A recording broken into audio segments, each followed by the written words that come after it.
You can turn to the WYFF4 app and WYFF4.com. Early this morning, the WYFF4 family lost a beloved member. Doug Smith was a leader at the TV station for well over 3 decades until his retirement in 1990. He died after a brief illness at 97 years old. He made his mark not only here at the TV station, but in the wider community too. You're about to see a story from 2008 when he entered the South Carolina Broadcasters Association Hall of Fame. This area benefited from his vision and creativity right after Doug Smith served in World War II. After the war, Doug took his ideas and action to Greenville, South Carolina. It's the hometown of Ina Rose Holcomb, the sweetheart he met and married during the war. Doug Smith's creative mind went to work. He always has a plan of some sort, and he has a real neat ability to see things that he thinks need doing in the community or with the family or for an individual, and get those things going. From the first of 54, we've been your friend and more. The next year, Doug went to work in sales for WFBC for a cut in pay, excited over a new medium, television. The idea man kept things moving. Doug Smith helped bring the Miss South Carolina pageant to Greenville, a pageant later broadcast on WFBC. He helped clear land on a new zoo for Greenville, an art museum. And later, a look at a festival out west led to one of the upstate's enduring events. We're broadcasting live. Freedom Weekend Aloft, the hot air balloon festival.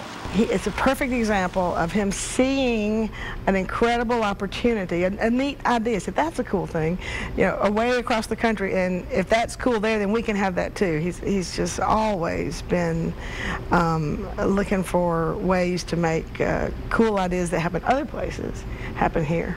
The cool ideas and vision were rewarded in 1967. Doug Smith became vice president and general manager of WFBC TV, a job he held for the next 23 years. His first responsibility to the corporation, he knew how to make money in broadcasting. He knew when ratings were down how to create ideas that would offset the decline in revenues. He was a good broadcaster. He truly believed that his employees were the most important asset this station had, and he prided himself on finding good people and then getting out of the way and letting them run the station. He guided, he led, but he never or rarely interfered. And he felt a strong obligation to the community and the opportunity that media has, and particularly television media has, to do good things at the state level and at the local level. That obligation became obvious in the early 1970s when Greenville County was ordered to totally integrate its schools within 30 days. Education is the important thing. Doug Smith got involved.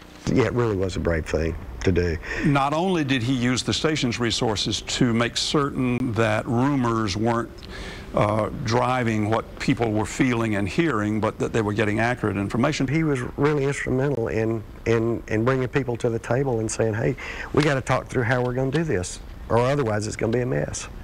Thanks in large part to Doug Smith, the district met the integration deadline, making a smooth and peaceful transition. Later, a transition for the station from WFBC to WYFF. And so Doug comes in one day and says, because we had to change our call letters, we're going to be WYFF. What? Yeah, we're Your Friend 4. Ah. In June of 1985, Your Friend 4 faced a crisis. The station caught fire. Doug was over here in a heartbeat, and as soon as he saw that people were not in danger and that the fire was under control, he turned his and everybody else's attention to got to get news on the air first thing in the morning. You are watching our top story tonight.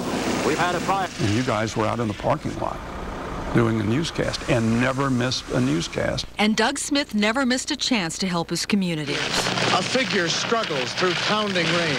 In 1989, when Hurricane Hugo slammed into South Carolina, he used the station's resources to keep people informed. It's a Class 4 hurricane now.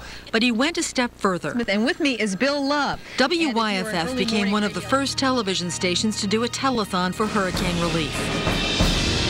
That tradition of service would become Doug Smith's legacy at WYFF TV.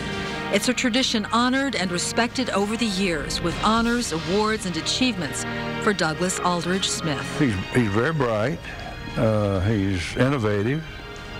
He's creative. He's a wonderful family man. There's no one quite like him. He's a doer.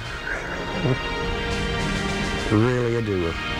Doug Smith, a man who brought the best of the world back home. Well, had he not been who he is, there's a lot of things that wouldn't have happened, and it wouldn't have been nearly as much fun.